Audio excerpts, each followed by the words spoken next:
বড়কাছারির ভূতনাথের অলৌকিক ঘটনা আজও গায়ে কাঁটা দেয়। কলকাতার খুব কাছেই রয়েছে বাবা বড়কাছারি।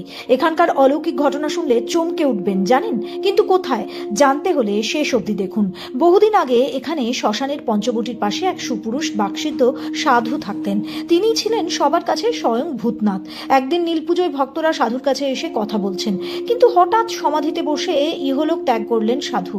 তার সমাধির ওপর একটি অশ্বত্থ গাছ জন্মালো। গ্রামবাসীরা স্বপ্নে দেখেন ওই অশ্বত্থ গাছই সাধুর প্রতিমূর্তি।